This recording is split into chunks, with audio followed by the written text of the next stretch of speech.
What is up, guys? I am off today, so I thought, what better way to spend my day off than talking about work? Because what else would I do? My goals this year is to start making more YouTube videos. I would love to make YouTube videos, about my own life, but you guys seem to only like my work life content. When I post my story times on TikTok, I always tell you guys, if you have some crazy stories, send them to me, and you guys have been. I want to go through and read some of the crazy stories you guys have sent to me. I haven't gone through these yet. Sometimes I get ones from you guys, and I'm not saying that they're bad. It's just I'm like, oh, how do I turn this into a skit, Do you guys see this? Yeah, we got a lot to read through.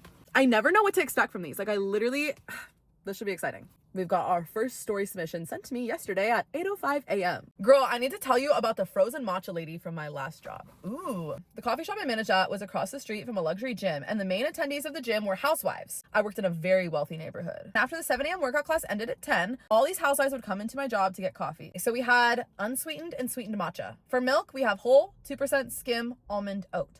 Our almond and oat had added sugar in them. Very important. Dude, I hate when people start asking me, like, is there sugar in this? Girl, I don't fucking know. We're gonna call this person Karen just because I don't want to rat anybody out. Karen was the worst. She was the leader of the group and also the president of the country club I also worked at during the same time. I don't think she ever made the connection that it was me at both places, but I digress. A double Karen! Ugh. She came in 6 days a week and was dressed head to toe in Maha merch. She's a RFK grifter. RFK. Maha. Oh, MAGA maybe. Maybe M-A-H-A, but it's supposed to be M-A-G-A.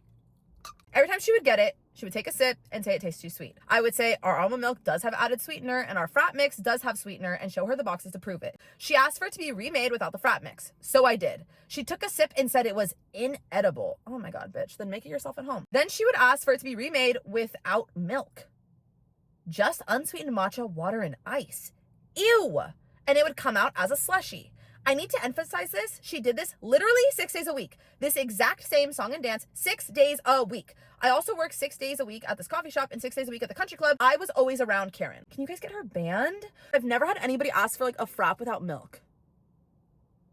Literally making me lose brain cells. The owner of the coffee shop, who was also a RFK grifter, would continually allow her to do this song and dance even though we could never make her happy. I asked if we could buy unsweetened almond milk for her because I was the one who dealt with her the most, but that was absurd. I wasn't allowed to suggest maybe she would be better ordering something else because that was mean. Even though we went through 8 bags of ceremonial green matcha in 2 weeks and I genuinely believe half of those bags were for her. I ended up being fired.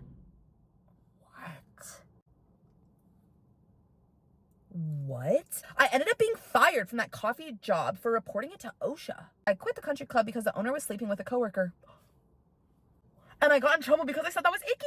Oh my God, the tea is so hot! Oh my God, that's what I'm saying. I live for your story submissions, guys. I fucking live for reading these. I think I will have to make this into a skit. I just don't know how to. I'm gonna sit on this one. This one was really good. All right, number 2. This one is long. So I had a customer service story once when I was working in a cafe when I was 15. The lady wasn't really a Karen. She was low-key just crazy, but it was the weirdest experience I've ever had. I'm excited. Okay. Anyway, so this lady came into the store and was served at the front counter by my coworker, who we'll call Bella. I was serving tables at the time. I did notice Bella looked kind of confused and uncomfortable serving her, but I thought it was fine. Anyway, so the lady walks away from the front counter and takes a seat. I assume she was waiting for it to go order. So I head into the cafe.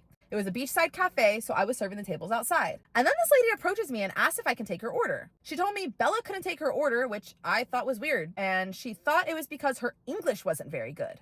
English wasn't Bella's native language, and this woman was a middle-aged white lady, so oh my God. Anyway, I take her order for a burger at the front counter, and she seems like a normal customer. And I ask her, cash or card? She says, oh, I don't have my card with me.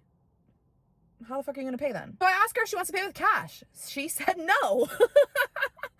Okay. I tell her I can't take her order if she doesn't have a valid form of payment. I was 15. I didn't know what else to say. Girl, I wouldn't have known what else to say. What are you here for? You don't want to pay cash or card? How the fuck are you gonna pay for this? She dead ass says to me, are you trying to say I don't have any money? Yes, that's exactly what I'm saying. Because you literally don't have any money. You just said you didn't have cash or a card. What? I was like, I'm sorry, I didn't mean it like that. I just need payment to process the order. She goes on about how she had money and all this shit, and I was so confused. She ended up sitting down again on a bench in the cafe and lingered around, frequently coming up to me while I passed by her asking when her burger was ready. To which I told her I couldn't put in the order because she didn't have a payment for it. So maybe 15 minutes passed and I was putting some glasses on the shelf. We kept them, which made it so my back was facing her. She came up behind me, tugged at my apron. I jumped a bit, so she apologized for scaring me. And then she asked me the same question and I gave her the same answer. But this time she says, I have money. I'm gonna go to my place and get it, and leaves. I'm like, great. Finally, she's gone because she was freaking me and Bella out a little bit. So maybe 20 minutes go by and she walks in the store again with this gross looking mop bucket. Where is this story going? She walks in the store again with this gross looking mop bucket and puts it down next to her at the front counter. And she comes up to me and she says, she can pay. I say, great. And I ask her if she's paying with cash or card. I wish I was joking when I say she dead ass points to the bucket on the floor and she says, that's my Visa. Can I get my burger now? And I had to reply with a straight face and say, I'm sorry, but we can't take that as payment. She sits back down and then she starts talking to this other customer saying that she had a heat stroke. I didn't hear a lot of the conversation, but I heard that. Customer buys her a bottle of water. Then bucket lady just chills on the bench for a bit and drinks her water. Anyway, she ended up leaving with her Visa after, and I was outside, so I watched her walk out down the side of the cafe into this little alleyway where we kept our bins and the bathroom, drop the bucket and just leave. I actually felt like I was on drugs the entire time. Holy fuck. I've never had somebody try to pay with a mop bucket, but I have had somebody try to pay with their ID and be very convinced that like if we scanned the back of their ID, it would charge their bank account, which was a whole other fucking debacle. It is never a dull day being a barista, I'm telling you. Like, there is not a single day that goes by where it's just a normal day. And I wish it was, but that never happens. You guys send me so many stories all the time. If you guys want to send me more stories, DM me on TikTok, DM me on Instagram. Shoot, I have my email in my bio. Email me your story if you want to. I think there are crazy customers absolutely everywhere, and I think that's why I will have content forever. As long as I work in customer service, I will always have customer stories.